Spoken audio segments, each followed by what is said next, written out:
Sarvebhyo Namo Namaha. And we are also starting today's class with, as usual, Vande Mataram and class session starting Prarthana. And I am welcoming for today's Vande Mataram Lakshmi Vasundhara Mahodaya.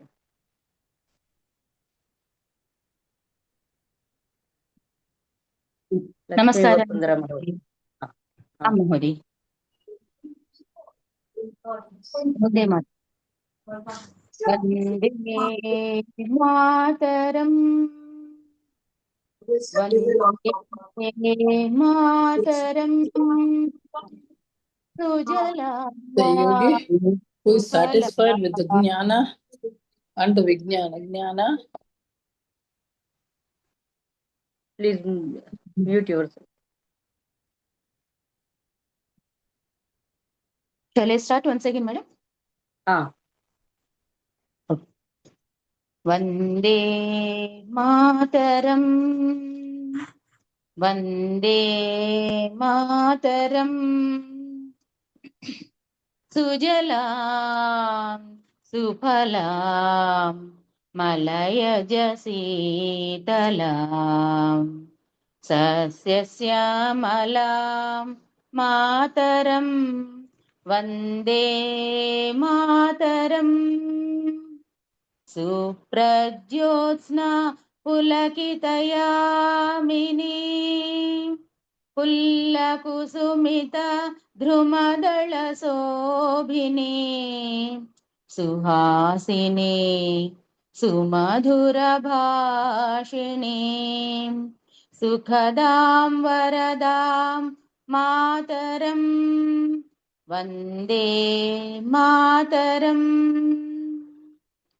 Koti Koti Kantha कलकल निनाद कराले कोटि कोटि भुजै घृत खर करवाले अबलागेनु मायतो बले बहुबलधारिणीं नमामि तारिणीं रिपुदलवारिणीं मातरं वन्दे मातरम् तुमि विद्या तुमि धर्मा तुमि हृदि तुमि मर्मा त्वं हि प्राणा शरीरे बाहुते तुमि मा शक्ति हृदये तुमि मा भक्ति तोमरोई प्रतिमा गढ़ि मंदिरे मंदिरे वन्दे मातरम् त्वं हि दुर्गा दश प्रहरणधारिणी कमला कमलदल विहारिणी वाणी विद्यादायिनी नमामि त्वां नमामि कमलाम् अमलाम् अतुलाम् सुजलां सुफलां मातरं वन्दे मातरम् श्यामलां सरलां सुस्मितां भूषितां धरणीं भरणीं मातरम् वन्दे मातरम् वन्दे मातरम् भारत माता की जय धन्यवादाः Vande Mataram. Dhanyavada Bhagini. And धन्यवादाः I am requesting Sarala Devi Mahodaya to chant session starting Prarthana. Sri Gurubhyo Namaha. 1 minute meditation followed by 3 times Omkara.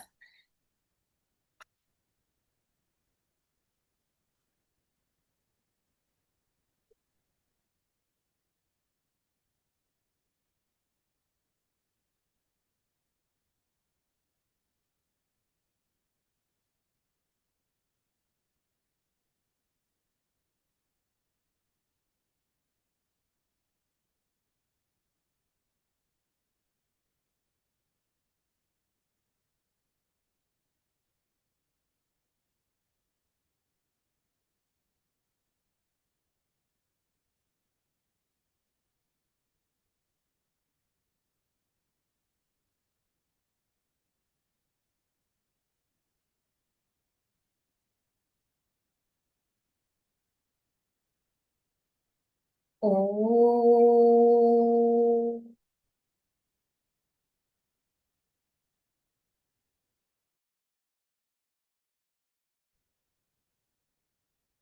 Om.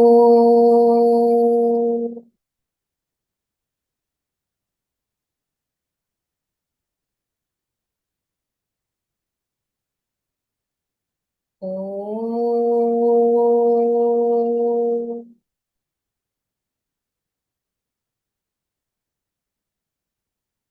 ॐ गणानान्त्वा गणपतिगुं हवामहे कविं कवीनामुपमश्रवस्तमम् ज्येष्ठराजं ब्रह्मणां ब्रह्मणस्पत आनः शृण्वन्नोतिभिः सीदसादनम् ॐ श्रीमहागणपतये नमः। ॐ प्रणो देवी सरस्वती वाजेभिर्वाजिनीवती धीनामपित्र्यवतु। ॐ श्रीमहासरस्वत्यै नमः। गुरुरेव गतिर्गुरुमेव भजे। गुरुणैव सहास्मि नमो गुरवे। न गुरोः परमं शिशुरस्मि गुरोः मतिरस्ति गुरौ मां पाहि गुरो। ज्ञानानन्दमयं देवं निर्मलस्फटिकाकृतिम् आधारं सर्वविद्यानां हयग्रीवमुपास्महे। श्रुतिस्मृतिपुराणानाम् आलयं करुणालयं नमामि भगवत्पादशङ्करं लोकशङ्करम्। शङ्करं शङ्कराचार्यं केशवं बादरायणं सूत्रभाष्यकृतौ वन्दे भगवन्तौ पुनः पुनः। ईश्वरो गुरुरात्मेति मूर्तिभेदविभागिने व्योमवद्व्याप्तदेहाय दक्षिणामूर्तये नमः। असतो मा सद्गमय तमसो मा ज्योतिर्गमय मृत्योर्मा अमृतङ्गमय। ॐ शान्तिः शान्तिः शान्तिः।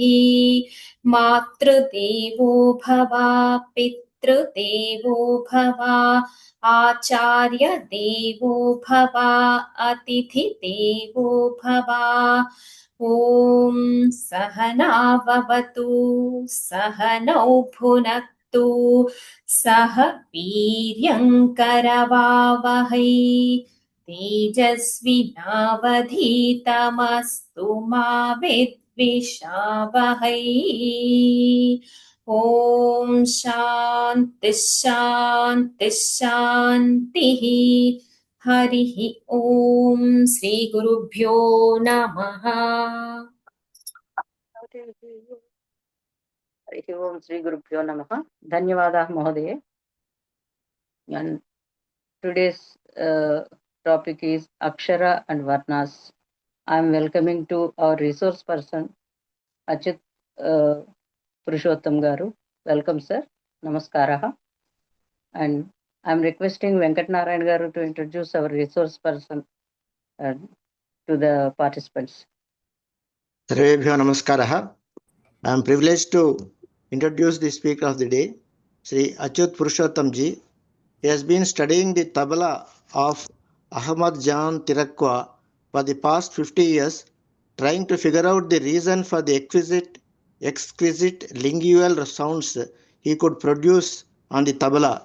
He was the first to point out that his technique of playing the tabla was the outcome or reflection of the chaste recitation of the compositions. To reveal the chaste phonation of letters, he took the refuge of Maheshwara Sutras. In 2015, after a study of 10 years on the Maheshwara Sutras, he recorded his findings on the 64 letters of the Sanskrit language and the 18 uns In his book, Revealing the Atlantis of Sanskrit Phonology, he has also been working with children, teaching them to read and write the Devanagari script. In this effort, he was guided by Pandit Vasudevacharya Joshi, a Vedic Pandit and Professor Shivakumar Chaturvedi, a Professor of Sanskrit Grammar at Bharatiya Sanskrit Samsthan, Lucknow. Today's topic is based on how Akshara and Varna are not only different words, but belong to different categories altogether. So I request Shri Achyut Purushottam ji to take over. So I should I make it full screen?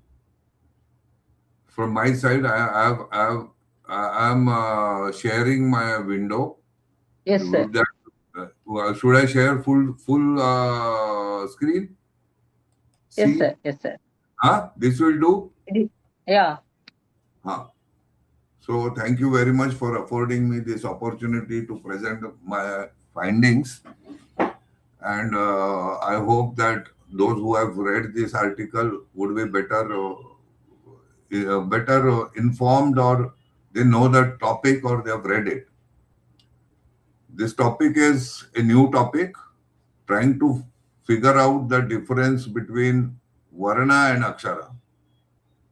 And in this process, while I go through the whole article, if you have any doubts, you try to write it down, and at the end we will try to address them. So I'm starting. So note on method and procedure. This is important because the method is different. The present investigation does not proceed as a historical reconstruction of Sanskrit phonetics, nor does it attempt to derive its conclusions from the accumulated authority of the Shiksha, Pratishakya, or grammatical traditions. With the exception of the Maheshwar Sutras, which serve as the principal point of orientation, the inquiry is conducted in situ, that is, through the direct examination of speech as a living process within the present human organism. The central object of investigation is not the classification of already manifested speech sounds, but the process through which speech comes into being. Accordingly, the study begins with preparation, that is vidhi, proceeds through activation, manifestation, and closure, and only thereafter considers the speech forms that emerge from these processes. In this respect, the inquiry reverses the more familiar direction of analysis, which typically begins with the observable sounds and proceeds towards theories of articulation. Here, the generative process is primary, and manifested speech is treated as its outcome. A further methodological feature of the investigation is its reliance upon the standpoint of the speaking subject. The identity of a preparation, vidhi, is not assigned by an external observer, but is specified by the speaker, who intentionally establishes and maintains a particular speech possibility prior to manifestation. Physiological observation, imaging techniques, and acoustic analysis are therefore regarded as secondary tools for examining preparation, whose identity is already known from the subject's own act of preparation. The investigation thus gives epistemological priority to the direct observation of speech generation, rather than to inferences drawn from acoustic products alone. The purpose of the study is therefore not to challenge the traditional literature, but to explore whether the foundational processes underlying speech may be directly observed, described, and investigated in the living human body. Traditional concepts are considered where relevant, but they are employed primarily as points of comparison rather than as premises from which conclusions are derived. The procedure adopted throughout the article is consequently generative rather than classificatory. Speech is examined as a sequence of preparation, vidhi, activation, karma, acoustic manifestation, vaikhari, and closure. From this basis, broader questions concerning Akshara, Varna, the Maheshwar Sutras, word formation, sentence unity, and ultimately Vaka Yoga are explored as successive manifestations of a common underlying process. The investigation therefore seeks to move from the direct observation of speech generation to a more general understanding of language, cognition, and manifestation itself. On the nature of preparation, activation, manifestation, and closure. Now, in our tradition, even if we have to do puja, the puja is preceded by a preparation, and it is then a vidhi is performed. So the preparation is that part. It even exists even in speech. So that is the point where we start. Preparation vidhi, activation karma. After you have assembled everything, then you start doing the puja. That is activation, karma, manifestation, Vaikhari actually doing it, and closure, that is finishing it, constitute the four fundamental stages of speech process investigated in this article. Preparation is establishment of a specific speech possibility, while activation is the initiation of that prepared possibility. Both remain subject to voluntary control. A speaker may prepare an utterance and either activate it or refrain from doing so. In this sense, the possibility of nirodha belongs primarily to the domain of preparation and activation. Once activation occurs, however, the speech event enters a largely autonomous phase. Manifestation is audible unfolding of the prepared trajectory, and closure is the completion and resolution of the process thus initiated. The speaker governs the establishment and release of the trajectory, but the unfolding and exhaustion of the triggered event proceed according to their own dynamics. Throughout this investigation, speech is therefore treated not as a collection of static sums, but as a cycle of preparation, activation, manifestation, and closure, within which agency resides principally in the first two stages and process in the later two. So in the first two stages, it is the agency resides. In the next two, that is in manifestation and closure, it is the latter two. Now here is the abstract. This study develops a reinterpretation of Sanskrit phonology in which the primary unit of speech is not the traditional varna, but the akshara, understood as a generative physiological articulatory event. An akshara is defined by four stages: preparation, vidhi, triggering, that is karma, acoustic manifestation, vaikhari, and closure. Its individuality resides in a unique preparatory state called bahya prayatna, which establishes a stable articulatory trajectory that can be maintained prior to speech. Triggering, that is the abhyantar prayatna, is common across aksharas and initiates the transition from preparation to manifestation, after which the akshara unfolds according to its inherent dynamics before resolving through closure. On this basis, a distinction is drawn between aksharas and varnas. Aksharas are generative units possessing distinct preparations, whereas varnas are functional speech formations arising through the coalescence of multiple aksharas. By analogy, aksharas correspond to elementary constituents and varnas to emergent formations. Thus, forms such as ka, kha, ga are interpreted not as incomplete consonants, but as independent aksharas possessing unique preparatory identities, while the familiar Devanagari forms ka, kha, ga, etc. represent realized varnas rather than the underlying generative units.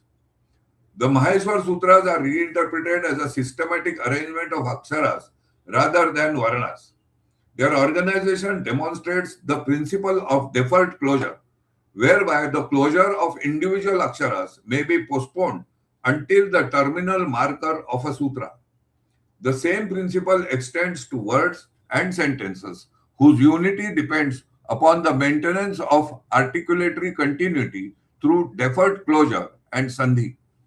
This provides an articulatory basis for the coherence of words and supports the view that linguistic meaning is realized primarily as a sentential level rather than through isolated lexical units. The discussion further argues that preparation is the defining stage of speech generation. Preparation is understood as the stabilization of a speech possibility prior to manifestation, permitting direct physiological investigation independently of acoustic output. Since the identity of an Akshara is determined by the speaker before triggering occurs, the study of preparation offers access to the generative foundations of speech without requiring inference from already manifested sounds. A major pedagogical implication follows. If Aksharas are the primary generative units and Varnas are emergent formations, then Shiksha must begin with Aksharas rather than with the Devanagari alphabet, which are Varnas. The script records realized speech products and therefore obscures the preparatory structures from which they arise. The Maheshwar Sutras, by contrast, preserve access to these foundations and consequently provide a more appropriate basis for a science of articulation and speech generation. Finally, the investigation situates speech within a broader framework of manifestation. Preparation, triggering, manifestation, and closure are interpreted as reflections of a universal process through which latent possibility becomes perceptible reality and subsequently returns to quiescence. Speech, therefore, emerges not merely as an object of phonetic analysis, but as a directly observable instance of the dynamics underlying consciousness and action. In this sense, the study proposes Vaka Yoga, a dynamic yoga of manifestation that integrates concerns of Shiksha, Vyakarana, and classical yogic traditions into a unified investigation of how reality becomes articulate through speech. Now, the first point. Akshara, Varna, and the foundations of speech. The concepts of Akshara and Varna represent distinct levels of speech analysis within the Sanskrit tradition. Etymologically, Akshara means that which does not perish. Na ksharati iti aksharam. While Varna, derived from the root vuru, to distinguish or to characterize, denotes a recognizable form of or feature. In the present framework, an Akshara is a generative unit capable of preparation, manifestation, and closure, whereas a Varna is a manifested and distinguishable speech form. Aksharas therefore belong to speech generation, while Varnas belong to manifested speech available for perception and classification. Varnas arise through the coalescence of Aksharas, forming a hierarchy in which Aksharas generate Varnas, Varnas participate in words, and words in sentences.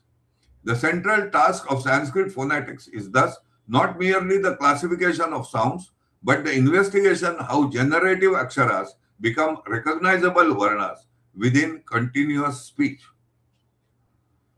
From Akshara to Varna, a historical shift in the study of speech. The Vedic Samhitas do not employ Varna as a technical phonetic category.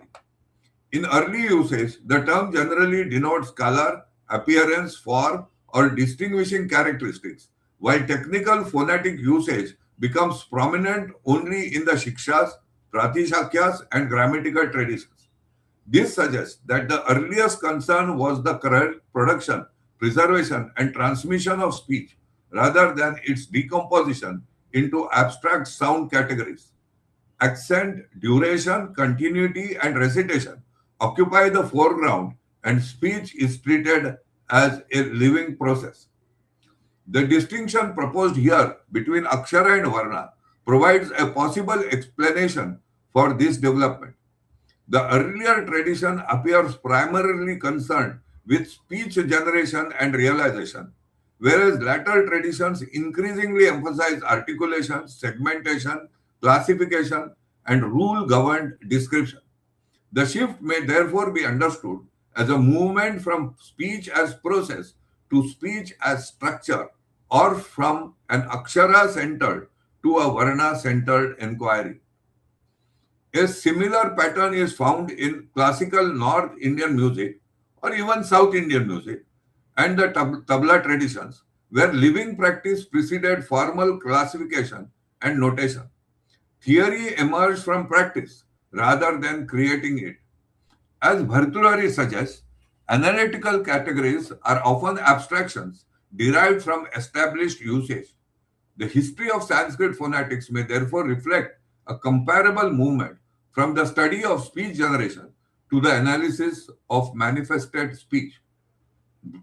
Vyakta and Avyakta as states of the Akshara.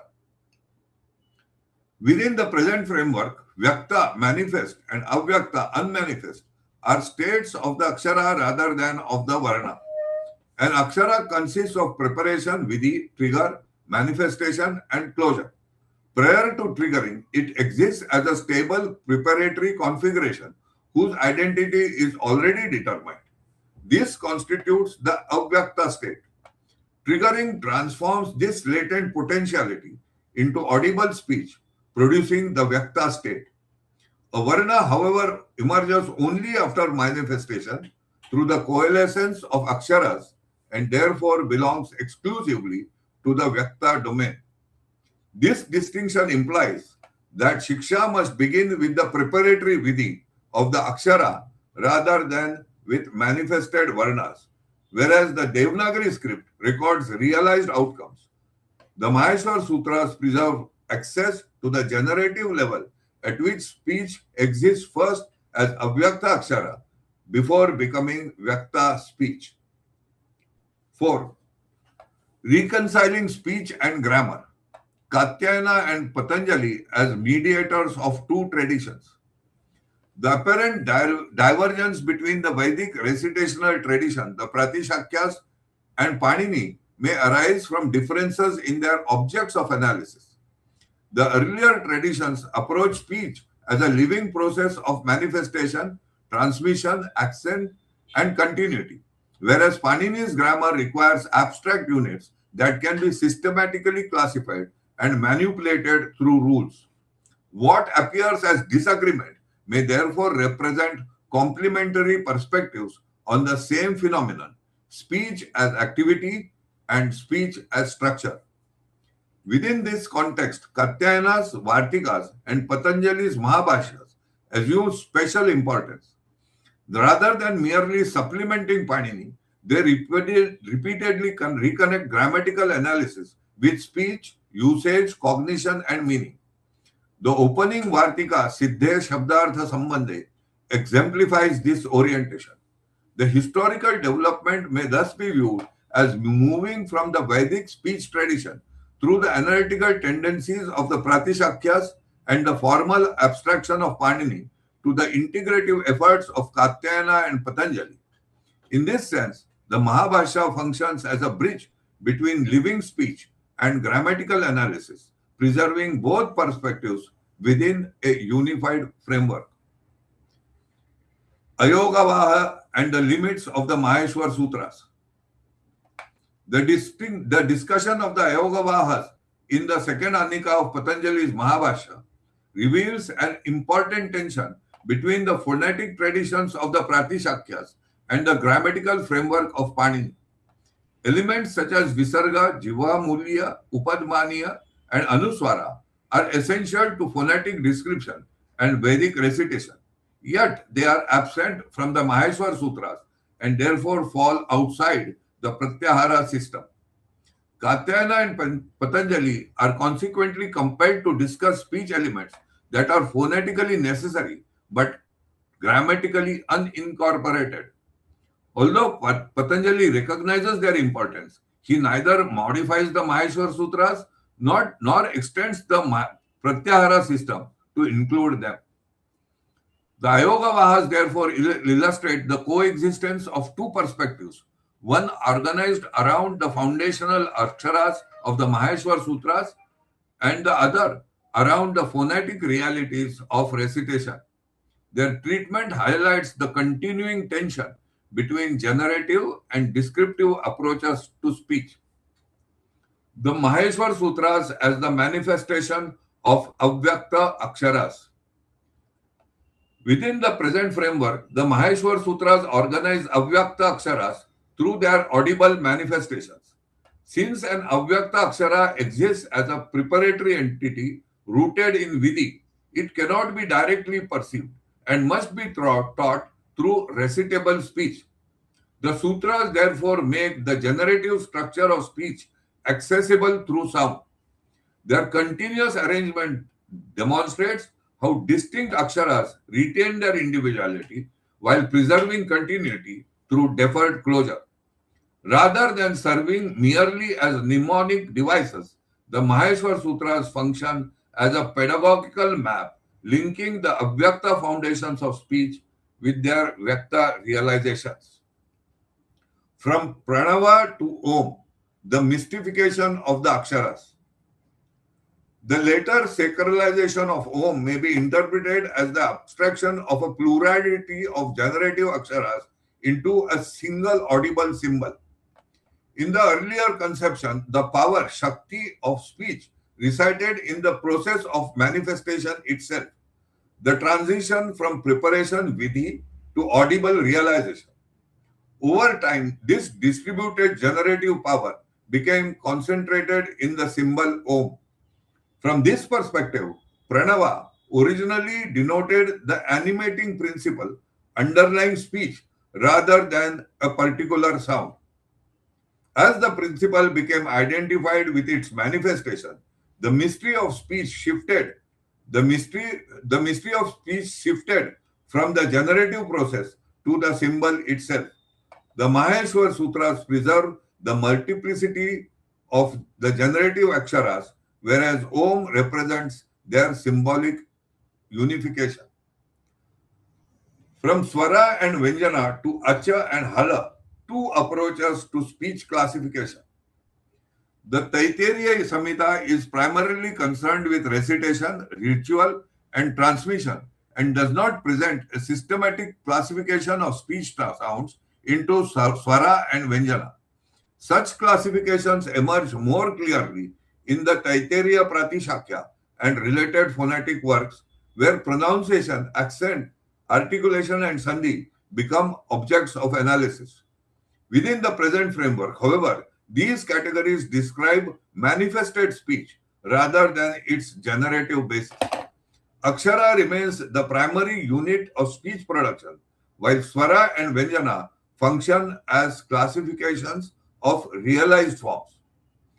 A notable feature of Panini's Ashtadhyayi is that he does not construct its phonological system upon the categories Swara and Vyanjana. Instead, it applies the pratyaharas Acha and Hala derived directly from the Maheshwar Sutra. These are not merely descriptive labels, but operational classes that function throughout his grammatical system. If the Maheshwar Sutras are understood as an organized arrangement of aksharas, then Acha and Hala arise from that generative structure itself, whereas Swara and Vyanjana belong to a later descriptive layer. This supports the view that the Maheshwar Sutras are not simply mnemonic devices, but the foundational framework upon which the architecture of the Ashtadhyayi is built. Swara in the Vedic tradition, accent, not vowel. In the earliest Vedic traditions, Swara primarily denotes accent, pitch, and tonal realization rather than what later traditions classify as vowels. The accents Udatta, Anudatta, and Swarita were indispensable for the preservation of Vedic recitation, making accentual accuracy a primary concern. The Samhitas therefore focus on the maintenance of correct tonal patterns rather than on the classification of sounds into vowels and consonants. The later identification of Swara with vowel appears to be a secondary development. Within the present framework, the Vedic tradition is accent-centered, the Maheshwar Sutras are Akshara-centered, and Panini organizes grammar through the pratyaharas, Acha and Hala, rather than through categories Swara and Vyanjana. This suggests a historical movement from accentual organization towards increasingly segmental and analytical descriptions of speech. The emergence of Varna as a category of manifested speech. Although the word Varna occurs throughout Vedic literature, its earliest meanings are color, form, appearance, or class, rather than a phonetic unit. Its technical phonetic usage becomes prominent in the Pratishakyas and Shiksha texts, where speech itself becomes an object of systematic analysis. The Taittiriya formulation, Varnaha, Swaraha, Matra, Balam, Sama, Santanaha, already treats Varna and Swara as distinct subjects, indicating a more developed descriptive framework. Within the present investigation, Varna belongs to the domain of manifested speech. Accent, Swara, duration, Matra, force, Balam, and continuity, Santana are properties of realized speech and therefore presuppose manifestation.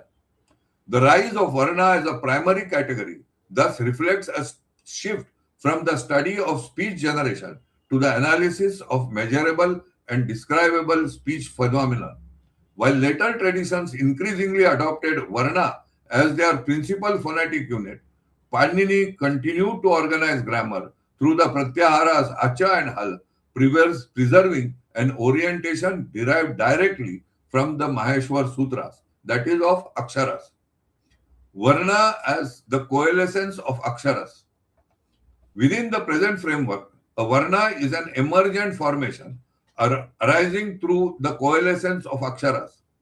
An Akshara is a generative unit defined by preparation, vidhi, triggering, manifestation and closure, whereas a Varna appears only after this process and process becomes the recognizable speech form capable of bearing accent, duration and force.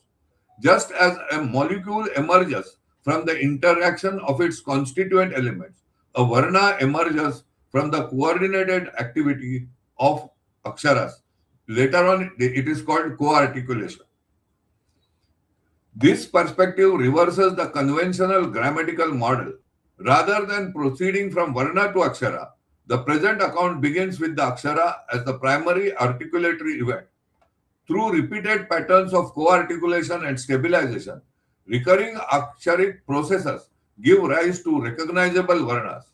Varnas are therefore not elementary sounds existing independently in speech, but abstractions derived from recurring speech behavior. Forms such as ka never occur in isolation, except in the Maheshwar Sutras. They always appear within vocalic, respiratory, and articulatory contexts. Continuous speech thus precedes segmentation and recognition precedes analysis. The resulting hierarchy, Akshara, Varna, Pada, Vakya, reflects successive levels of organization arising through coalescence and deferred closure. Instruction beginning with Varnas, therefore, risks obscuring the generative basis of speech, whereas beginning with Akshara reveals the process through which speech is produced. Varna as the functional unit of speech. An analogy may be drawn between matter and speech. Just as atoms combine to form molecules, Aksharas combine to form Varnas.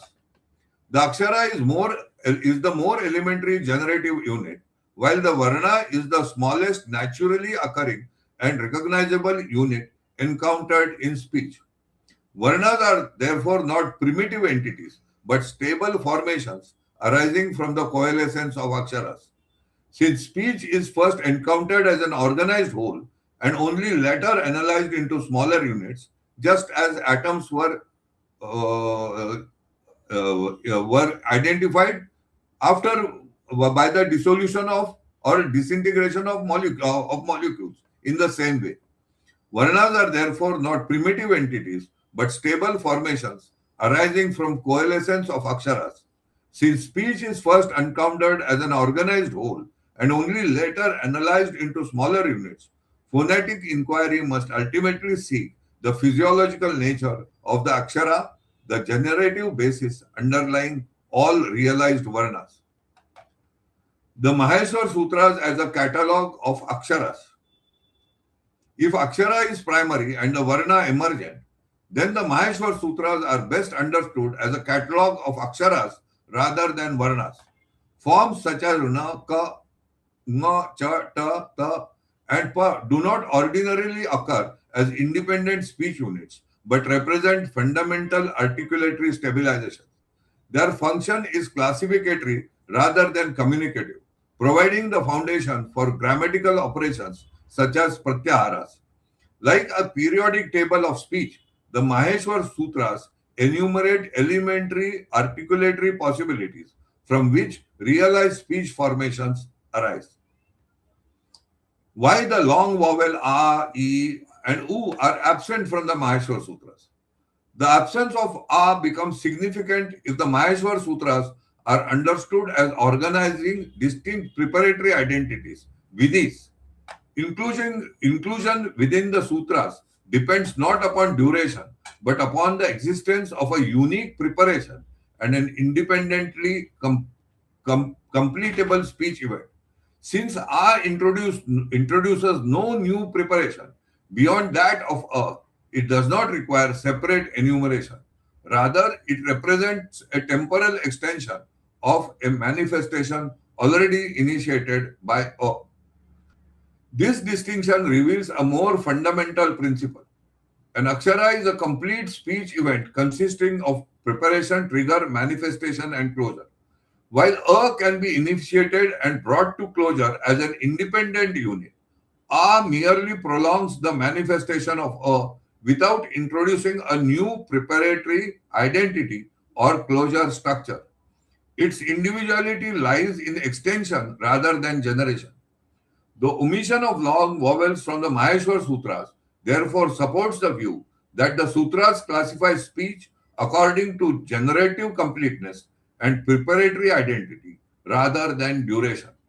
In this sense, A is a primary Akshara, whereas A is an extended realization of the same underlying generative unit. A is an independently realizable Akshara. A requires external closure. A does not close by itself. Within this framework, A is an independently realizable Akshara possessing its own preparation, manifestation, and closure, whereas A is a temporal extension of the same Akshara. While A may be initiated and completed as a self-contained speech event, A does not possess an intrinsic closure of its own and therefore requires an externally imposed termination. This principle is reflected in the opening sutra of the Ashtadhyayi. Buddhirad aicha. Here A is followed by ta or later savarna the.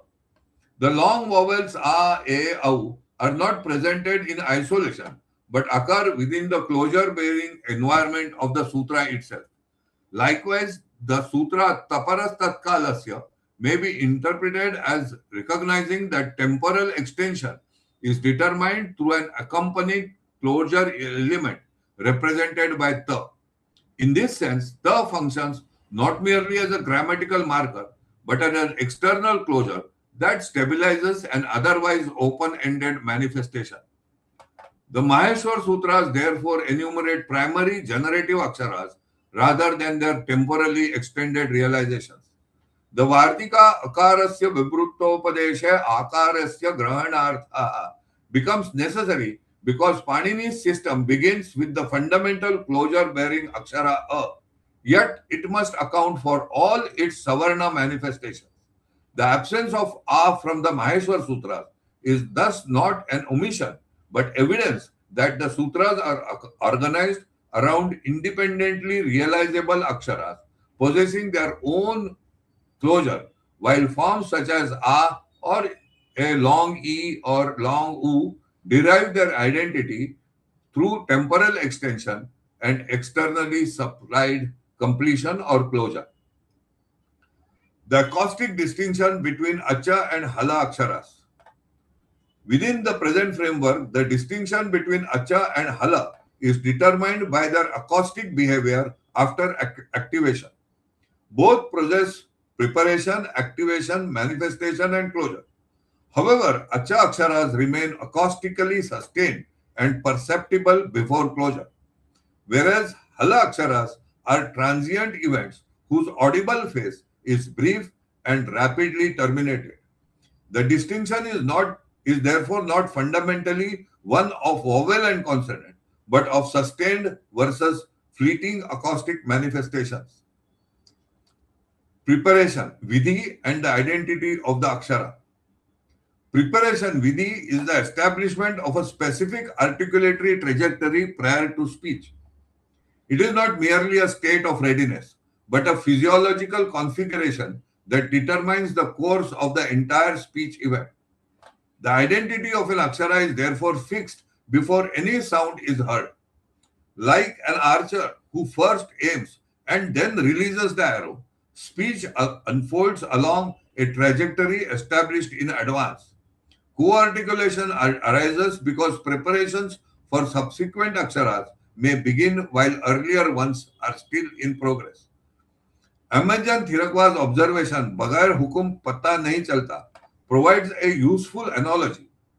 Just as a card in a game of cards remains in the hand until a command releases it, an Akshara remains in a prepared state until activated. Preparation corresponds to the card held in readiness, activation to the command, manifestation to the card being played, and closure to the completion of the move. Speech thus emerges through the activation of a previously prepared articulatory possibility. Within this framework, Abhyantara Prayatna is common to all Aksharas and therefore cannot account for their individuality. Its function is simply to activate an already established trajectory. The difference between ka, kha, ga, gha, and nga arises from their distinct preparations rather than from the activating process itself. The sequence of speech generation is therefore preparation, common activation, manifestation, and closure. Preparation consequently becomes the essential criterion of Aksharod. Sounds lacking such organized preparation remain mere dhvani, that is sound, and do not qualify as Aksharas.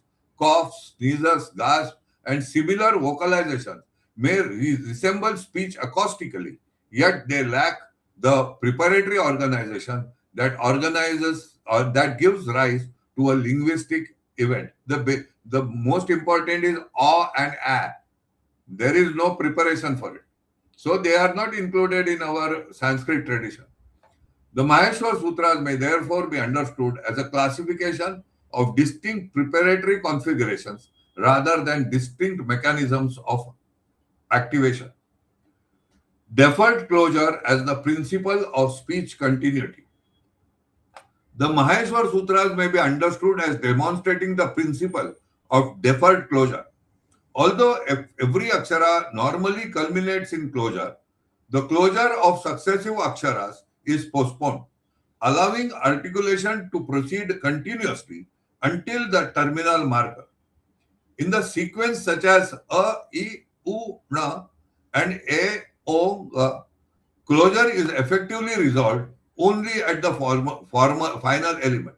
Just as I said, a, it has a closure, I has its own closure, U has its own closure. Na is the closure marker. Similarly, A has a closure, O has a closure, and Nga has a closure. But when I say A, I, U, Na, what I am doing is I am deferring the closure of A forward, of I, again deferring it, U, and then the final marker comes as Na, which is a closure for all the three preceding letters. Similarly with A, Ong, closure is effectively resolved only at the final element. The terminal marker therefore serves both a grammatical function in delimiting pratyaharas and a phonetic function in resolving accumulated closure. The sutra thus shows how distinct Aksharas retain their individuality while participating in a continuous speech stream. This principle extends naturally to the structure of the word pada. A word is not merely a succession of independently completed aksharas.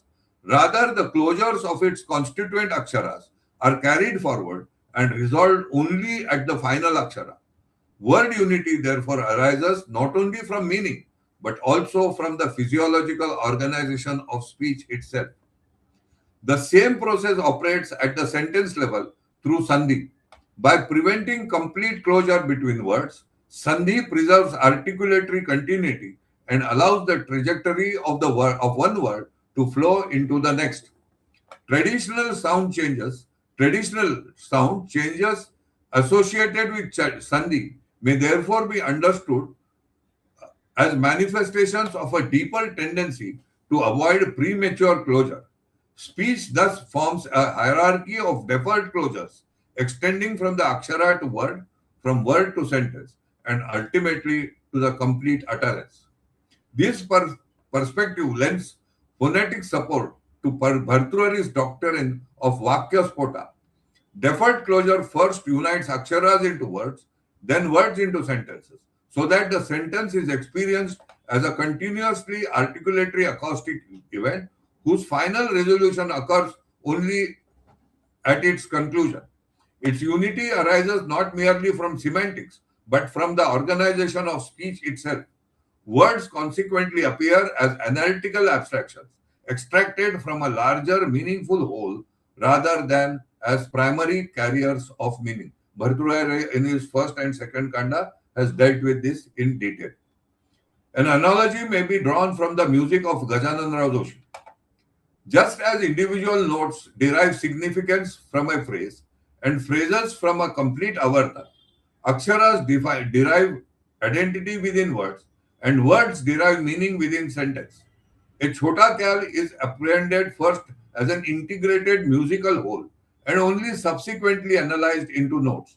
Similarly, a sentence is grasped as a unified linguistic revelation before being decomposed into words. Sandhi is therefore more than a phonetic device. It is the phonetic expression of language's tendency towards progressively larger unities, culminating in the sentence as a primary locus of meaning. The dual temporality of preparation and manifestation. A fundamental distinction exists between the temporality of preparation and that of the triggered akshara. Preparation may be maintained indefinitely under voluntary control without producing sound, whereas triggering initiates an autonomous process that unfolds towards manifestation and closure. Like a drawn bow that may be held at will, but whose arrow follows its own trajectory once released. The trigger does not create the trajectory, but activates one already established through preparation. Two distinct temporal orders therefore emerge. Preparation possesses a stable and potentially indefinite temporality, while manifestation unfolds within a dynamic temporality directed towards completion. Agency resides primarily in preparation, for it is there that the trajectory of the speech event is established before the autonomous process of manifestation begins. The first akshara and the trajectory of the word. Within the principle of deferred closure, the first akshara occupies a special position.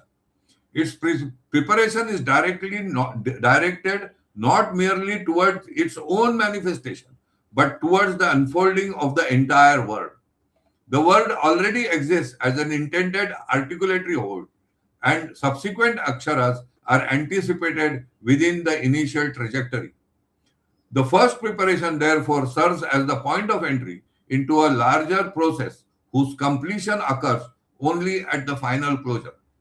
Word unity is thus present in latent form from the outset rather than being assembled retrospectively. A similar principle is found in traditional tabla composition. The opening phrase, that is the mukh, establishes the trajectory along which the entire composition develops and largely determines how it will ultimately resolve at the sum. A change in the opening phrase alters both the subsequent development and the nature of the final resolution. The sum is therefore not an isolated endpoint, but the fulfillment of a direction already latent in the opening gesture. In the same manner, the first Akshara contains in germinal form the trajectory of the word that follows. Therefore, we find that for a Vedic Pandit, a practitioner, you give him the first letter of the Rucha, he will recite the whole Rucha. If for a person who has by hearted the Gita, you give him the first word, we will recite the whole stanza. This is important. Preparation. Vidhi as the latent and attentive organization of speech. Preparation is not merely readiness, but the establishment of a latent articulatory trajectory prior to manifestation. The speech apparatus is organized in a specific manner that may be maintained indefinitely without producing sound, while the anticipated acoustic outcome is already implicitly contained within that organization. Since each preparation establishes a unique trajectory, one preparation cannot generate another Akshara. Once activated, the latent trajectory unfolds towards manifestation and closure. Preparation may therefore be understood as the avyakta state of speech. For example, I am prepared to phonate ta. Ta. I have done a preparation, ta triggered, and there is an acoustic output and a closure. But from this place, I cannot phonate tha. Tha is a different akshara. So its preparatory stage itself is different.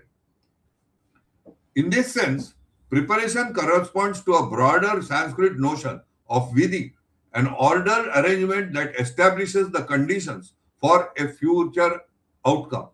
Whether in ritual, grammar, music, or speech, manifestation follows a prior organization that already contains its direction. The trigger does not create the event, but initiates what the vidhi has made possible. Preparation is therefore the vidhi of the akshara, the avyakta organization from which the vyakta speech event emerges. A further implication is that preparation may be identified as avadhana, attentive orientation. What is preparation? It is avadhana, that should exist. Before manifestation, the speech apparatus is not only physiologically organized, but also directed towards a specific articulatory trajectory. Preparation is thus simultaneously physical and cognitive. The transition from avyakta to vyakta is inseparable from attention. For without avadhana, the prepared possibility remains unrealized. This establishes a direct connection between speech and yoga. Just as yoga concerns the stabilization and direction of attention, the production of an akshara begins with a focused avadhana that governs its manifestation. Preparation may also be viewed as the conversion of a speech possibility from an integrated living process in vivo into a stabilized and isolable condition in vitro. Within the continuous flow of speech, no particular trajectory has yet been selected. Preparation isolates and organizes a specific possibility, rendering it available for observation and control and sustained maintenance. Once activated, this stability is relinquished as the trajectory re-enters the living stream of speech and unfolds towards closure. Preparation is therefore the unique stage at which a speech event exists as a stable potentiality rather than a process already in motion. Investigating preparation with a subject-centered approach. Preparation, that is vidhi, offers a unique object for scientific investigation because it exists as a stable state before sound is produced. Unlike acoustic manifestation, which is transient, preparation can be maintained and examined through ultrasound, real-time MRI, electromagnetic articulography, respiratory measurement, and studies of motor planning. The central question is whether distinct aksharas possess distinct preparatory configurations prior to activation. By asking speakers to prepare specific aksharas without producing them, one may compare these stable states and investigate whether akshara identity is already established before manifestation. A distinctive feature of this approach is that the identity of the preparation is specified by the speaker rather than inferred by the observer. The subject intentionally prepares a particular akshara and stabilizes that preparation before activation. Imaging, therefore, does not determine which akshara is intended. It records the physiological correlates of a preparation whose identity is already known. This reverses the usual methodology of speech research, where articulation is reconstructed from acoustic output. Here, intentional preparation comes first, physiological observation follows, and acoustic manifestation may occur only afterward. Epistemological priority thus belongs to the conscious specified preparation rather than to the resulting sound. Akshara, Varna, and the illusion of inseparability. Within the, I think we are 1 hour. Should I continue? It is 7:30. Sir, till to 45 we can continue. I think. Within the present framework, Ka and Ka belong to different levels of speech organization. The Akshara Ka possesses a distinct preparation that can be established, stabilized, and investigated before activation. The Varna Ka, however, is not directly prepared. It emerges through the coalescence of Ka with a vocalic continuation. Preparation, therefore, belongs to the Akshara, while acoustic identity belongs to the realized Varna. The former exists in the Avyakta state, whereas the latter belongs to manifested speech. This distinction has important pedagogical consequences. When instruction begins with forms such as Ka, attention is directed immediately towards the completed speech unit rather than towards the preparation that generates it. The preparatory identity of Ka remains concealed behind the manifested outcome. Instruction thus begins with the product rather than the process, presenting the result before revealing the generative mechanism that makes it possible. From this perspective, the widespread claim that a consonant cannot be pronounced with a vowel arises from a methodological error. Investigators typically begin with the manifested Varna Ka rather than with the preparatory state of Ka. Consequently, the intention guiding the speech act is already directed towards the vocalic element A. The resulting speech event is then interpreted as evidence that consonant and vowels are inseparable. Yet, this conclusion follows from beginning with the coalesced outcome rather than with the underlying preparation. The apparent dependence of the consonant upon the vowel therefore reflects the method of investigation rather than the nature of the consonantal preparation itself. What appears to be the proof of inseparability is in fact evidence that attention has been fixed upon the manifested Varna rather than upon the preparatory Akshara from which it arises. Shiksha, Devanagari, and the primacy of Akshara. Within the present framework, the Devanagari alphabet is of limited value as a foundation for Shiksha because it begins with already realized speech forms rather than with the generative processes that produce them. Shiksha is concerned with preparation, vidhi, activation, manifestation, and closure, whereas Devanagari records completed Varnas such as Ka, Kha, Ga, whose identities have already been shaped through vocalic realizations and coalescence. The limitations of the script is therefore not that it distorts speech, but that it conceals its generative foundations. Realized Varnas are subject to variation arising from co-articulation, sandhi, speaking rate, and individual differences, whereas the preparatory states underlying aksharas remain comparatively stable. Beginning instruction with the forms such as ka, kha, ga, ga consequently directs attention towards emergent outcomes rather than towards processes that generate them. In this sense, the script begins with the molecules of speech, while Shiksha ought to begin with its atoms. If Varnas arise through coalescence of Aksharas, then their genesis cannot be understood by starting from the final product. Varnas reveal effects rather than causes. Aksharas, by contrast, possess distinct preparatory identities and therefore constitute the true generative units of speech. The pedagogical significance of the Maheshwar Sutras lies precisely in their preservation of these foundational units. Accordingly, the Hala elements of the Maheshwar Sutras are best understood not as incomplete Varnas, but as independent Aksharas possessing their own preparation, activation, manifestation, and closure. Forms such as Ka, Kha, Ga are therefore not defective versions of Ka, Kha, and Ga, but elementary generative entities from which realized speech forms emerge. The Maheshwar Sutras thus function as a catalog of speech generating possibilities, whereas Devanagari records the higher order formations that arises from them. Speech as manifestation and emergence of Vaka Yoga. The fourfold structure proposed in this investigation, preparation, activation, manifestation, and closure, extends beyond phonetics and suggests a more general theory of manifestation.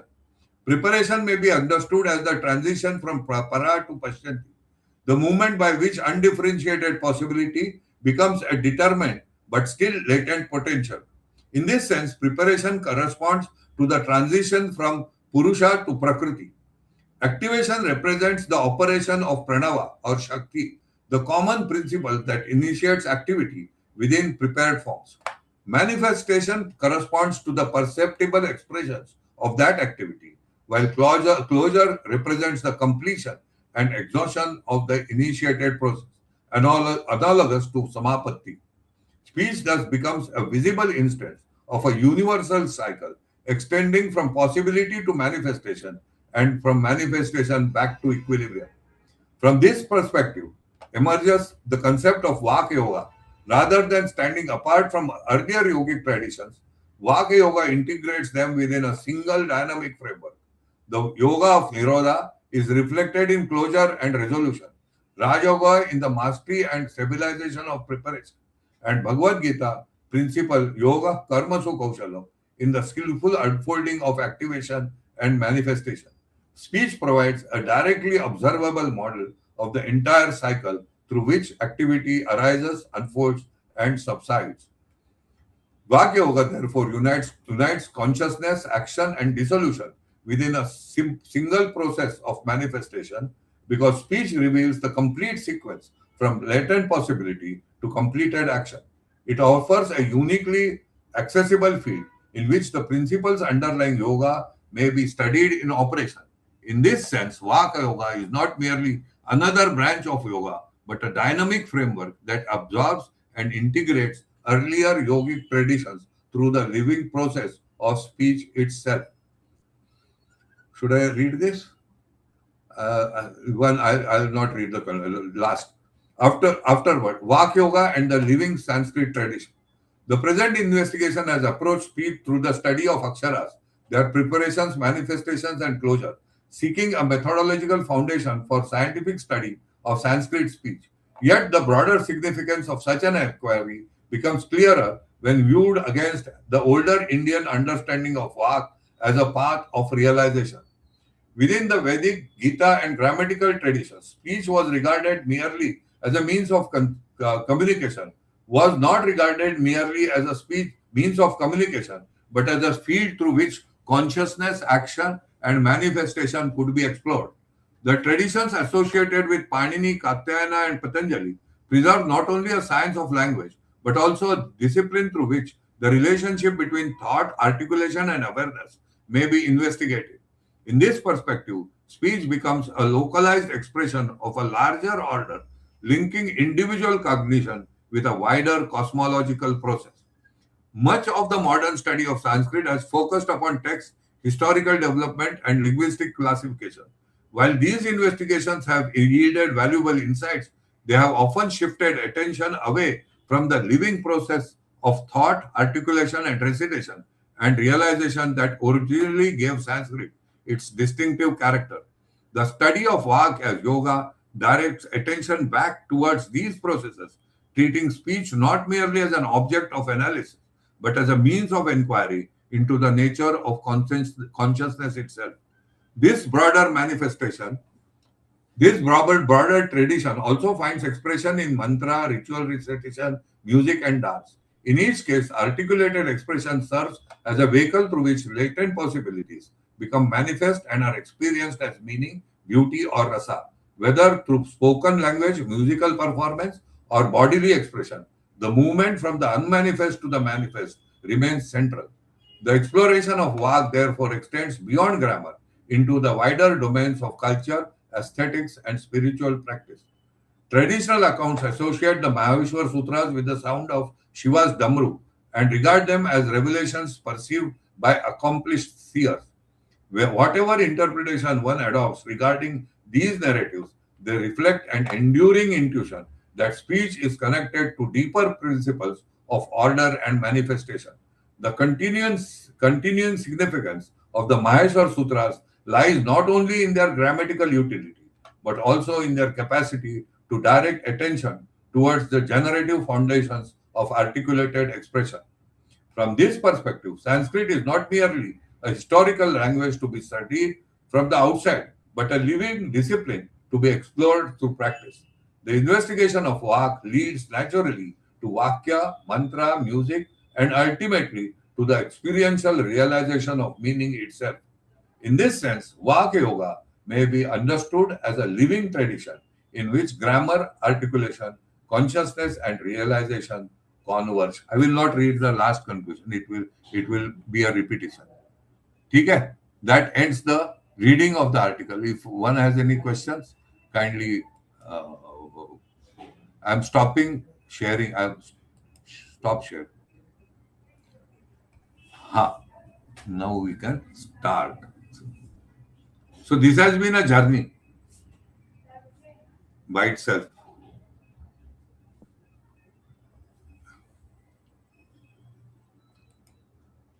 Thank you very much, sir. And dear participants, have you any questions about the topic?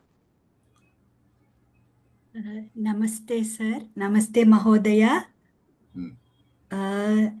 So, from all your account, it's so wonderful, so deep.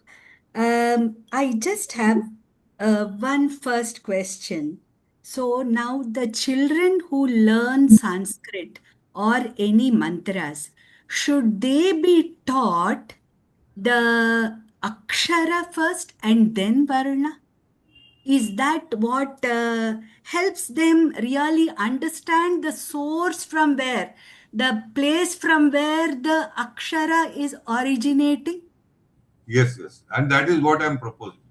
That for Sanskrit speech, whether that is what the Maheshwar Sutra contains. For example, I'll give you an example how you should teach. You are asking a practical question, and it is very important to what you can say, to restore Sanskrit to its original form. For example, I'll give you an example, simple example. I said, now this is I have prepared myself for when you prepare, you will feel that the nabi is moved inside. You just release the sound, it closes. There is a sound, there is a preparation, there is a trigger. The trigger is the Shakti. See, the preparation is there, then you are applying a Shakti to it. Yeah, as it is, it will not come. So, I have prepared. The preparation is in my mind. Is the preparation. Then I have triggered it. So then it will have a manifestation. Then it will have a closure. Similarly, it has a preparation. It has a trigger. It has an acoustic output and a closure. So every akshara has an independent closure.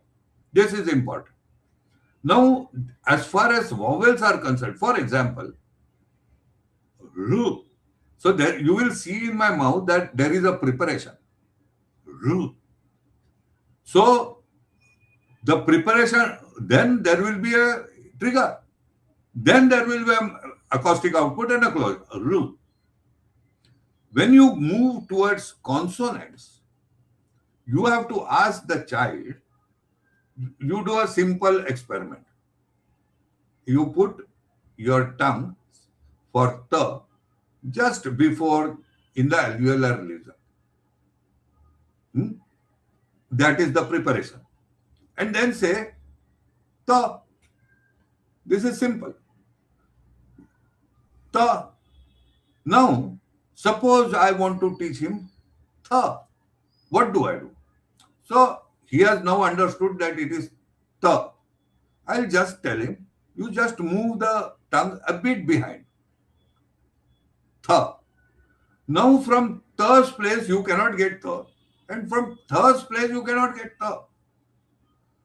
So the Maheshwar Sutras, what the Maheshwar Sutras are doing is, they are instructing the Aksharas, not the Varnas.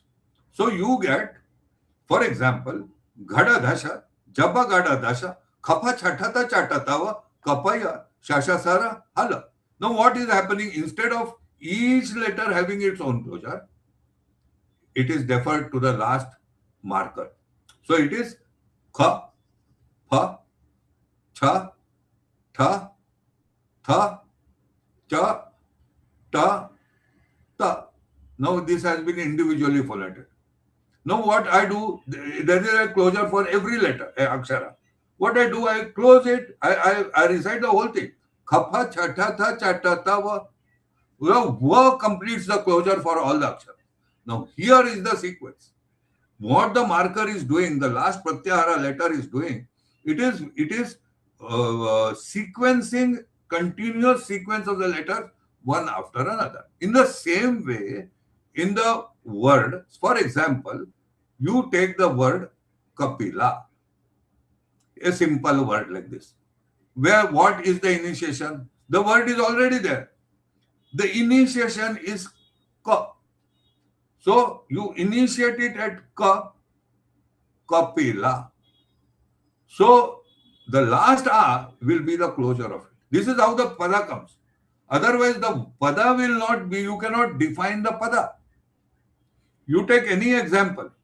So therefore in Sanskrit grammar also, what the akshara that is being defined depends upon the previous or even one akshara previous to it. That is what is called as inertia. There is an inertia. So pada in Sanskrit, leave about our languages, any of our languages. In English, it becomes still, it is non-conceptual. For example, you say post. Post. You cannot prepare for post. From this is its preparation. You cannot utter the word post from this. You will utter the word post, but it will not have any preparation for it. Whereas in Indian languages, most of the Indian languages, and Sanskrit specifically, the word starts from a preparation for the first letter. If that preparation is taught, that is the Aksharas are taught, my submission is that the Maheshwar Sutras should be taught as independent Aksharas, then in the sequence with the Pratyahara, and finally the whole 14 Sutras. For example, I recite it for you. For example, I can say A, I, U, Na. Then I will phonate it as A, I, U, Na. I can say Ru, Lu, Ruluk. I can say A, O, Ong, I, Ouch. I can say Ha, Ya, Va, Ra, Ta. So this is the way, and it is important that Shiksha should start from Aksharas, and no other sequences exist till date other than the Maheshwar Sutras for Aksharas. So Maheshwar Sutras become the basis for instruction invariably. Devanagari script or any other script is of no use. If you have any other question, BVK. Yes, Guru Garu. If others don't have, more questions, can I ask you one more? And actually, Go ahead. this is regarding Bahya Prayatna and Abhyantara Prayatna. Exact meaning Bahya Prayatna and Abhyantara Prayatna. Bahya Prayatna and Abhyantara Prayatna. Bahya Prayatna is preparation. Okay. Abhyantara Prayatna is trigger. Okay. So, Bahya Prayatna, suppose you want to say, so you are preparing it. That is Bahya Prayatna. Okay. The trigger is the Abhyantara Prayatna. Okay. You got the point? Yes, Guru Garu. And this we come across in what is called as Salakshana Ghanapatam. In that, they give what you call description from where that letter, the way in which a particular letter has to be articulated. So that's why I'm asking you the difference between these two. And the reason for all this research or for studying this is that in our shikshas, there is a problem because they are giving regions of articulation. They are not giving exact places of. For example, what I'm saying is, say, this is preparation, ta. Now, suppose I have put my tongue there. Can I say tha from that place? No. So a particular akshara occupies a particular place. If I want to say tha, I have to configure my tongue in a different way. For tha. Similarly for the. So configuration is akshara wise. It is not region wise. What happens thereafter? I have submitted my whole book in my prior discussions. But basically, what is important in this article, what I have tried to present is that speech cannot be analyzed as an acoustic event. It has to be analyzed as a preparatory, triggering, manifest, that is the acoustic, and the closure. Without that, nothing can happen. It will go haywire. Only when I establish this preparation, trigger, manifestation, and closure, can I get the right output. See, nature has given the same vocal organ for all of us. There is no difference in it. There is no difference. So if I am capable of preparing, every other human being has the potentiality to achieve it. Why he doesn't achieve it is samskara, the language which he learns when he is young. So that prevents, and there are scientific reasons behind it. So from that point of view, if you pull back when you start Sanskrit education, if you stick to the Maheshwar Sutras, those problems will get solved. For example, see, I am not literate. I have not gone to a Veda Patsha. But if I have, with the help of these Maheshwar Sutras, I have made my speech clear. I'll recite for you. Društva tu Pandavanikam Vyudham Duryodhanastada Acharyam Upasangamya Raja Vachanam Abravita Pasyaitam Panduputranam Acharya Mahatim Chamu. So now I can see whether my tongue is touching the right place for the consonant phonation. It doesn't touch here and there. I am not reciting something. I am very conscious about where the letter is being phonated from. For example, Društva, there is the and there is a ru there. So whether the tongue is getting, whether the murdhanya part of the ra is there or not. Neta Društva tu Pandava, this will become like this. So it is necessary, at least in order to protect, preserve the tradition of the Vedas and the Laukika. That is my proposal. Very great. grateful to you, Guru Garu. And I happened to, about 2-3 years back, I happened to watch your Maheshwara Sutrani with the Damaruku that Damaru you played. And so I'm just requesting all to watch that. That is too informative. See, Thank you. that is informative from the reason for that Damru for me was very specific and unique. All our spoken languages are Laya Bhaya. They are not in Laya because they are corrupt. Now, how do I enforce Laya into myself? It cannot be done through direct awareness. So this Damru gives you the Laya. And if you are in a position to recite the Maheshwar Sutras within that Damru Laya, you know what the Maheshwar Sutras are indicating at, how those Aksharas are generated. I did not know, nobody told me that Damru generates those Aksharas, the specific places from where each letter is phoneted, what the preparation is, what is its effort, what is how the trigger starts working. All that is, in fact, that Damru Akhyayika is not of Panini. Some I don't know, some Hemaraj or somebody is there who wrote that shloka on that Damru.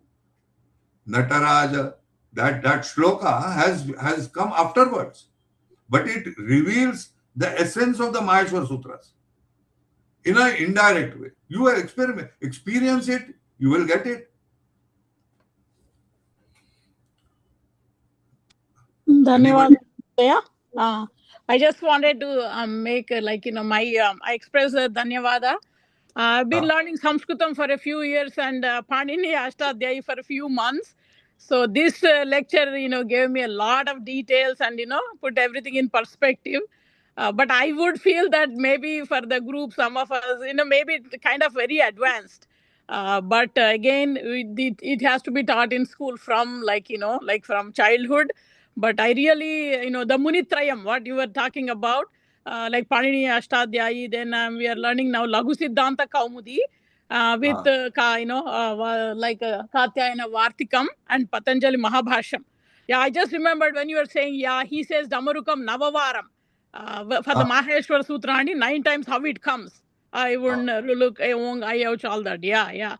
But I'm really fortunate. Like, you are so passionate. So, I was so happy. Obviously, I have to be. See, I am studying tabla. This has come out of the way. The reason is that, see, Vedas are an art form. It is music. It's an art form. And it evolves into a very definitive structure. It doesn't, see, we are saying Vedas as knowledge, but primarily Vedas were recited for release, for moksha. How do you get moksha from speech? Yes, you do get, because you understand or you are in a position to observe yourself through it. This is important. It is not an external observation, it is an internal observation. So speech and therefore one of my friend BVK Shastri, we have a relation for the last 10 years. I am saying that Vaka yoga is real yoga. All other yogas are branches. That yoga which comes down to us from the Vedas is the correct yoga. There is no other yoga from that.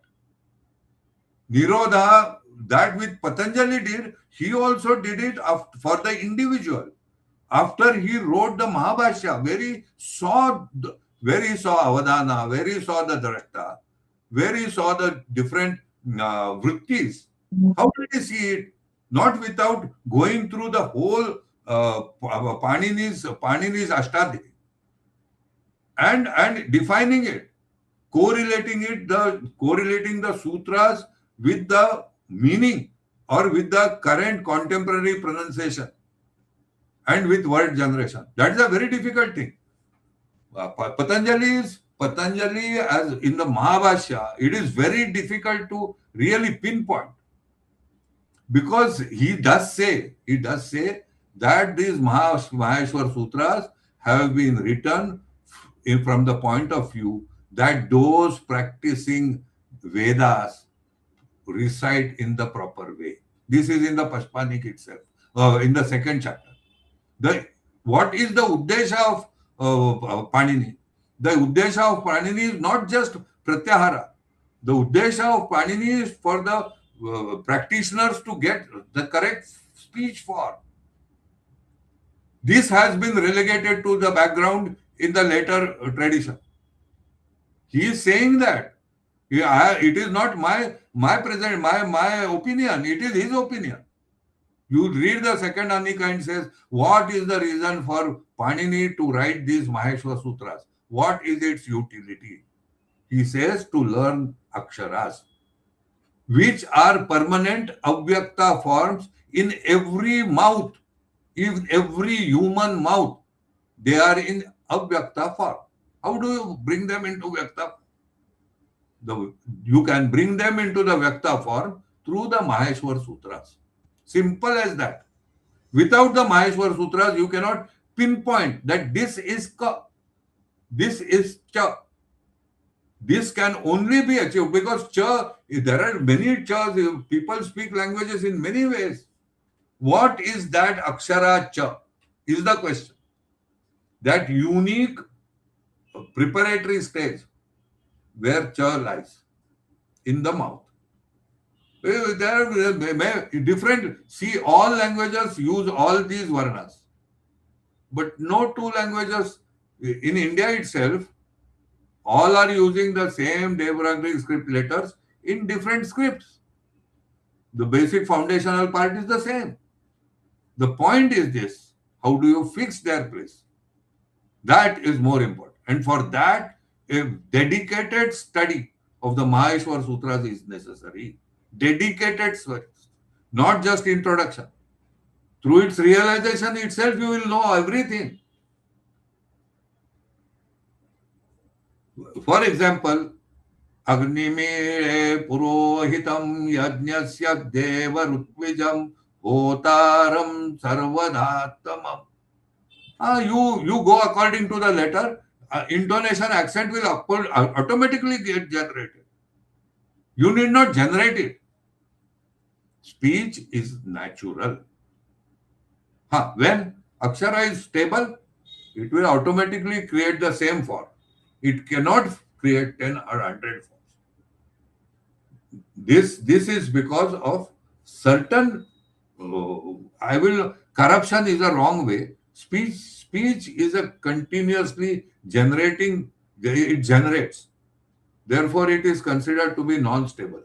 Stability comes, speech will derive stability from the Maheshwar Sutras. If you leave that, speech will float. Aksharas will start floating. You tie them to the Maheshwar Sutras, they will stop. Therefore, they are Aksharas. How do you stop them from floating? You teach them sanskar karo. So they will not go here and there. These are aspects. Anybody else, if they want?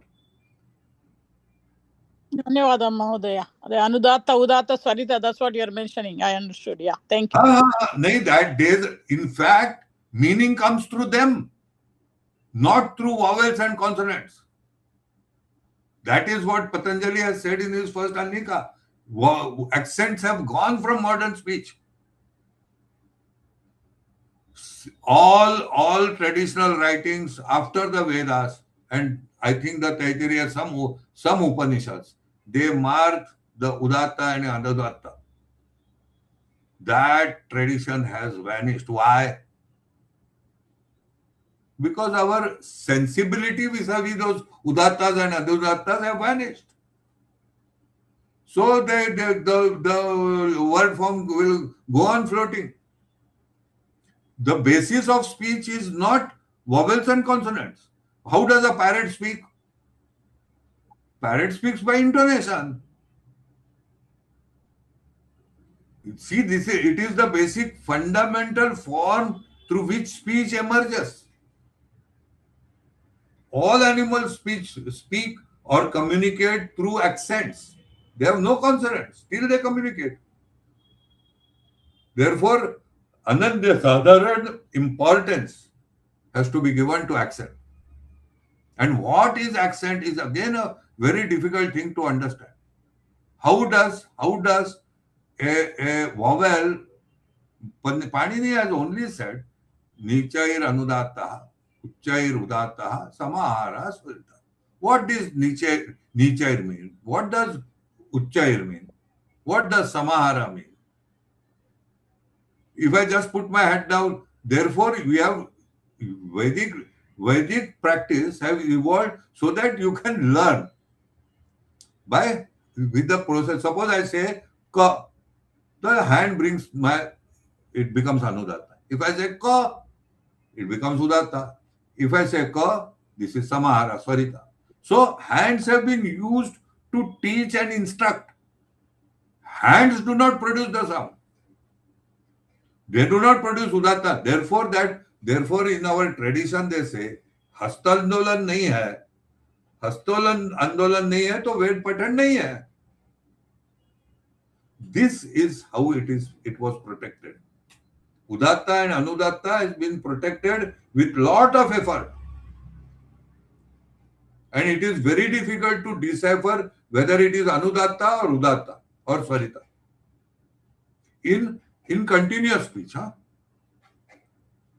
So this is important, and let us hope you go through it. If you have any questions, any other questions, you can just convey them. And people should be working on this. So any more questions?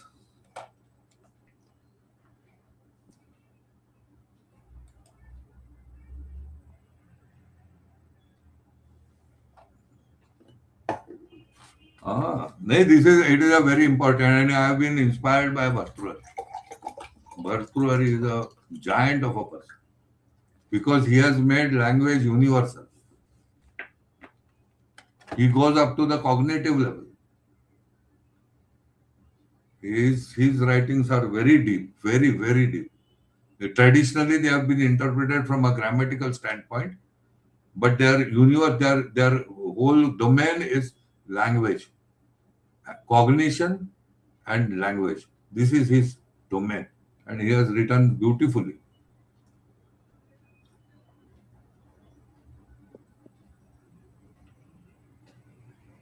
Thank you very much, sir. Thank you.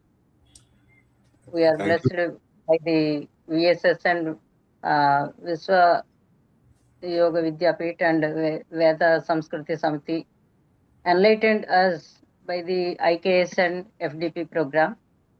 Thank you very much to VSS and Viswa Yoga Vidyapeeth, and along with you, sir. With your permission, we will go to session ending. Yes. And thank you very much, because this platform affords me at least to converse with you all. Thank you very much, sir. I am isolated, sitting in my house, contemplating, studying, but we have to share it with others. Whatever our findings are need to be shared. That is all, and that you give a very, very good platform. You are very courteous in giving it. You have no. Veda Samskruti Samiti given this opportunity to both of us, sir. Yes. True. Thank you very much. Thank you, sir. So I am requesting Sarala Mahodaya to chant the session ending Prarthana Slokas. Shri Gurubhyo Namaha. स्वस्तिः प्रजाभ्यः परिपालयन्तां न्यायेन मार्गेण महीं महिषाः गोब्राह्मणेभ्यः शुभमस्तु नित्यं लोकाः समस्ताः सुखिनो भवन्तु काले वर्षतु पर्जन्यः पृथिवी सस्यशालिनी देशोऽयं क्षोभरहितो ब्राह्मणाः सन्तु निर्भयाः अपुत्राः पुत्रिणः सन्तु पुत्रिणः सन्तु पौत्रिणः अधनाः सधनाः सन्तु जीवन्तु सरदां सतम् सत्यं वद धर्मं चरा स्वाध्यायान् मा प्रमदः सर्वे भवन्तु सुखिनः सर्वे सन्तु निरामयाः सर्वे भद्राणि पश्यन्तु मा कश्चित् दुःखभाग् भवेत् ॐ शान्तिः शान्तिः शान्तिः ॐ पूर्णमदः पूर्णमिदं पूर्णात् पूर्णमुदच्यते पूर्णस्य पूर्णमादाय पूर्णमेवावशिष्यते ॐ शान्तिः शान्तिः शान्तिः हरिः ॐ श्रीगुरुभ्यो नमः अस्ति धन्यवादाः महोदये. I am requesting Lakshmi Vasundhara Mahoday to recite Janaganamana, National Anthem. अस्तु महोदय. अस्तु महोदय.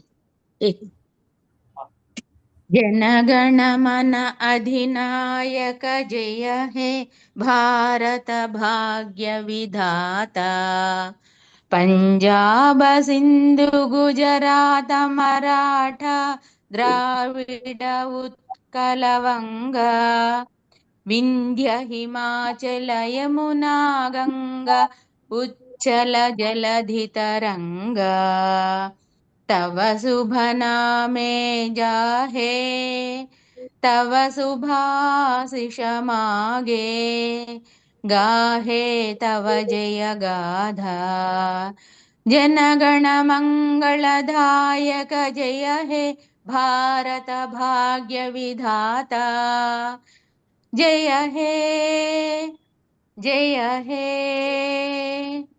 जय हे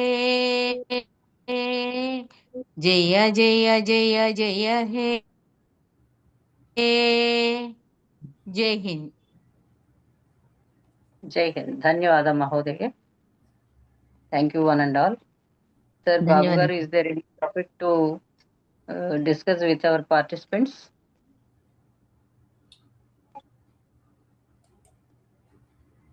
Okay, we can have interaction if anybody has any doubt. Let us first thank Achyut ji for sparing his time and sharing his knowledge with all of us. Thank you so much, sir. In spite of your busy schedule, you have accepted our invitation, and in a short duration of 4 or 5 days, you made it possible. Thank you so much. If anybody within the group wants to communicate, suppose, because all are studying, see what happens is, as Bhartrhari in his first kanda itself has, everybody has a different objective in front of him for which he is doing swadhyaya. It cannot be a common thing. So everybody has his own swadhyaya, he has his own approaches, his own problems, his own doubts, and basically if there is anybody who can, we can help or we can converse. Not that I am going to teach. The question is a conversation should be set in motion. If each one is, we are not conversing, the subject will not go ahead. Conversation is very important. Difference of opinions will always be there. I learned from Bhartrhari, that you should not criticize difference. Differences of opinion are individual, specific and domain related because the approach is different. Each one approaches in a different way. Veda is one and the same. Interpretations are different, he says. The reason is not because Vedas are different, because everybody approaches the Vedas with a different perspective. For example, I have approached Sanskrit with a different perspective. My perspective is Akshara. My perspective is different. My perspective is to solve my problems in the tabla. This is my, everybody will not have the same thing. But however, through this effort of, if we enter into a conversation, then this can be solved. If we can develop a more robust framework. And the most important thing is, all of us are influenced by Western phonetic thought, which from my point of view is dangerous. We will lose everything. Because education, English has come, we are getting more. I am an anglicized person. I had to throw it and learn Sanskrit and new. My speech is English, it is anglicized. But we can still create that environment in which Sanskrit it will never die. But we can take it to higher and higher levels. BVK Shastri was there. I never opposed. He says Vakya Yoga. Vakya Yoga is true. That is what Vedas are all about. Is it new? No. How to achieve it is the question. In a contemporary world, where corruptions have set in, various influences are there from all over the world. And see, to point fingers is very easy, but without conversation, nothing can be achieved. There has to be the experience of them, the Bhartuhari and Vemana, just their experience with their lives, and also they are given the solution. It is on experience. It is, for example, I'll give you. I was stuck in the first sloka itself. Yeah. The first sloka is Anadi Nidhanam Brahma Shabda Tattvam Yadaksharam Vivartate na Bhavena Prakriya Jagato Yat. Now, this is a fantastic. You compare it with Brahma as stated in the Brahma Sutras. You compare it with Brahma as stated in the Gita. You compare it with many interpretations of Brahma. But Brahma as Varna and Akshara, Brahma as Akshara, and its cognitive level, to go through that level, there is no parallel than Bhartrihari. The first. Thank you. Sorry. Okay, go ahead. So who is anybody trying to work on Bhartrihari? And all the commentaries are from a grammatical point of view. Bhartrihari has not written from a grammatical point of view. He has written from an experience. It is darshana. That is very important. BVK also Shastri had told him, why are you not reading it? I spent nearly 3 to 4 months. I don't know Sanskrit. I used chat. I asked them to translate. Most important thing that is missing in modern pedagogy is Anuvritti. Anuvritti is not there. Anuvritti only to 3 places. One is Panini. Anuvritti is absolutely obvious.